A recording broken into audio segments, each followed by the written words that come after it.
Hello, friends. Scott Griffin here, pastor at Zion Methodist Church in Gordonville and the Southeast Missouri District presiding elder of the Heartland Conference of the Global Methodist Church. And I've come to you today to help you with some Charge Conference questions I've received. There's a lot of things that we're doing in the Global Methodist Church where we are building this bridge as we walk across it. And many of you probably are tired of hearing that phrase, but it's still true, and it's still something that we need to work through and do together. So as you have received information that Charge Conferences are due and are upcoming, and of course we are doing a cluster conference on October 20th at Centenary that afternoon. And so if you are preparing for that, I want to be able to resource you as best as possible. One of the concerns that I've had is people look over the checklist that is on the heartlandgmc.org website, and I'm going to show you how to navigate there and exactly what I'm talking about, and then clip that video in as I'm talking here. But you'll see a checklist, and if you pull up that checklist, it talks about things like minutes of the previous Charge Conference. That should be something that you would pull out of your own church files and just verify that there were minutes taken that established a budget, for example, for 2024. Those are some Charge Conference items for last year. The next on the checklist is the clergy compensation form. For many of you, I helped you with those forms as your pastor was appointed, but this form is necessary for your Charge Conference to be completed. And then that, of course, needs to be submitted to me 2 weeks prior to your Charge Conference. If you're coming to the cluster conference, that would mean I need to receive it in the first week of October. That, of course, is available there on the website.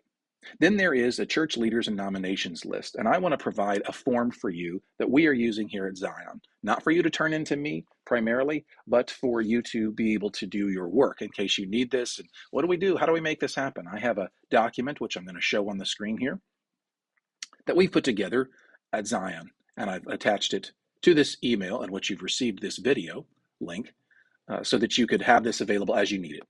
That would just make it possible for you to move forward with your Charge Conference work. In no way are you obligated to use this. It has the Global Methodist symbol at the top because Zion is a Global Methodist church. It also has Zion's logo at the top because this is the document we are using. My intention is for you to use this only as necessary in your churches. This is not about the mandate from anyone, but to be helpful, to be advantageous. Then, of course, we have the housing resolution, which is available on the website. And again, I'll be showing you that on a screenshot. Then we have the candidates for ministry. And on the document I have also covers certified lay ministers. That's our ministry and membership report. And so again, we have put this form together here at Zion for us.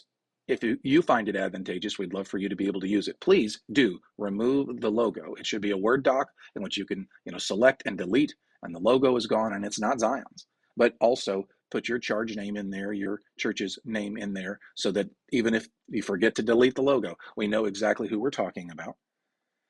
You need an approved budget, which would happen through your finance committee and through your church council. You have a proof of membership list. This is, again, something that is for you all.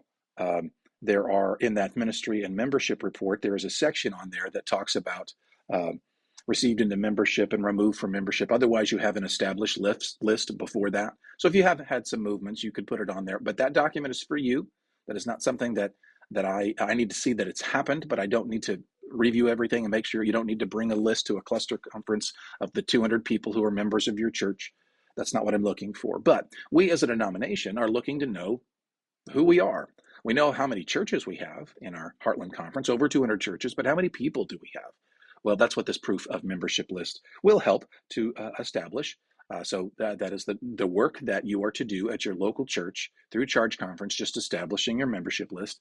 And then this the bottom portion of this ministry and membership report may help with that, may aid in that. And then you submit all documents to your presiding elder 2 weeks after Charge Conference.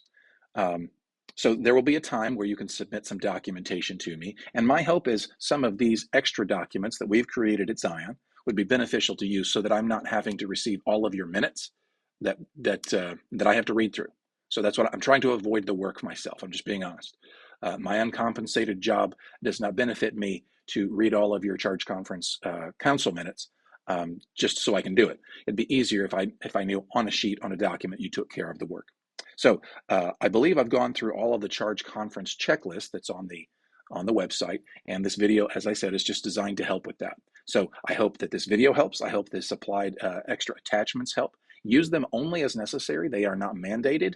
Anything that has Zion on it is not mandated. It is just a way to help. And if you find this helpful, wonderful. And if not, please just ignore and move on doing the wonderful church work that you all are doing. Hope this video finds you well. Please reach out with any questions. Not so much about the video. If you don't find this helpful, just ignore it. Do not say, what did you mean when you said, don't worry about what I said. What I have to say is only designed to be helpful. And if it's been in any way confusing, completely ignore. I hope this video, though, does find you well, that your worship is going well, that you've checked into what is happening in the Global Methodist Convening Conference. We are a part of a blessed group of people in the Methodist way, worshipers of the Lord, and it's an exciting time in our church. I pray that you are drawing blessings from it, and so are your congregations, and that we are established well in the Spirit of God as we begin things anew in the Global Methodist Church right here in the Heartland Conference and in the Southeast District. See you all soon at the Cluster Conference or at our next clergy gathering. Blessings to you.